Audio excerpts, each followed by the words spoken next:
prohibition of discrimination and deviating from the right path.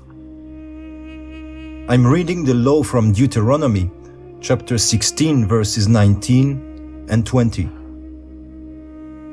Do not pervert justice and show partiality.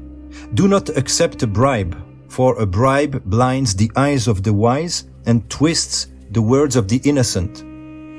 Follow justice and justice alone, so that you may live and possess the land Yahuwah your Elohim is giving you. This is the basic law that judges the churches. When community is recognized by the state and therefore financially supported, receive church status, or already have it, they receive the support of an external and foreign government on which they become increasingly dependent.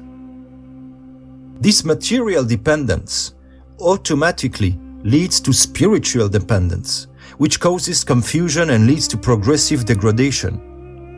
From then on, the outside power gradually begins to put pressure on the deceived herds in order to make them accept foreign rules and other laws than ours. It should be then emphasized that there is only one legitimate church, the body of Christ, within which there are communities and groups.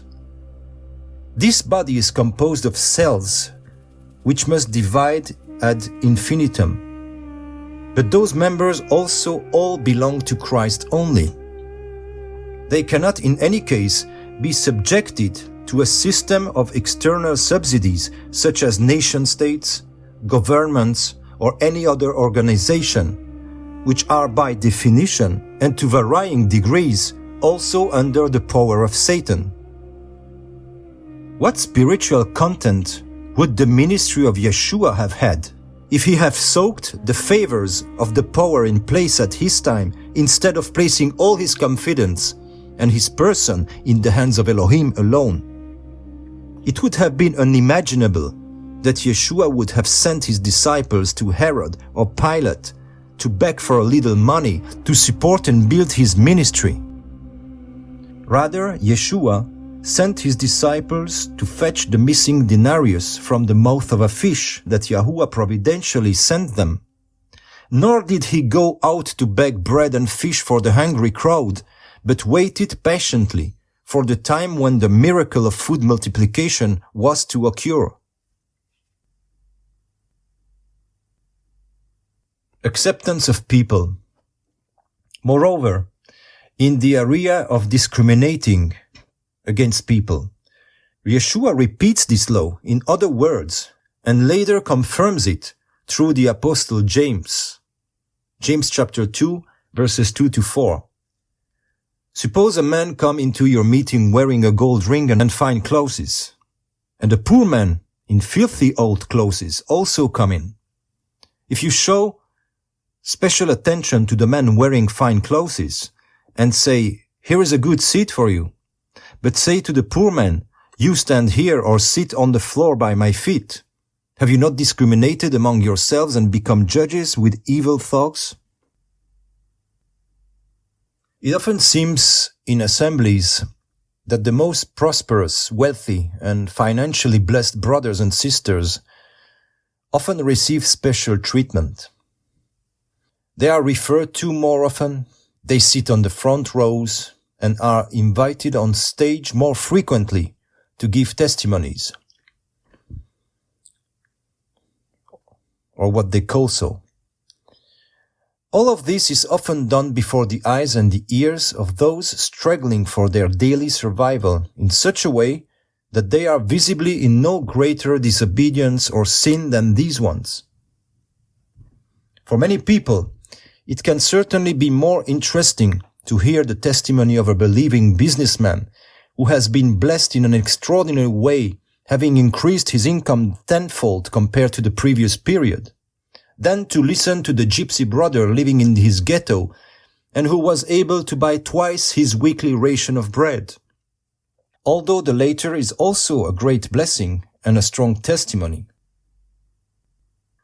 What image of Elohim and of the Messiah can be formed in the minds of brothers of more modest circumstances of living in much more disadvantaged conditions, when they see how others are succeeding and prospering while they continue to be in need? What a deceptive path there lead people who, because of their spiritual youth, do not understand that there is something wrong behind all this. And how many are those who leave the narrow path with guilt and sadness, saying to themselves, if I am so poor, so sick, so helpless, then surely God does not love me and does not consider me worthy of Him.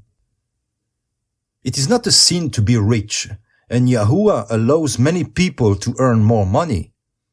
But emphasizing it, forcing the subject and bringing it to the fore in a childish and blind way can do great damage within the church.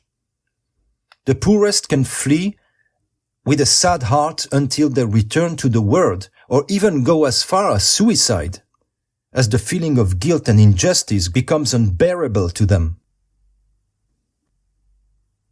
The rich, on the other hand, are deceived, kept in ignorance, and are thus in grave danger. For when the time of persecution and tribulation comes, they will not understand what is happening, and in their unpreparedness for the difficult events to come, many will not hold out and will go so far as to take the mark of the beast when it will be offered to them in order to preserve their material idols. Therefore, it would be good to remember that in the days of the early church, no one had a surplus, and they had everything in common. In other words, the financial capital of the communities should be managed as it was then at the time of the first apostles. Everyone makes the same effort at work, but not everyone earns the same amount.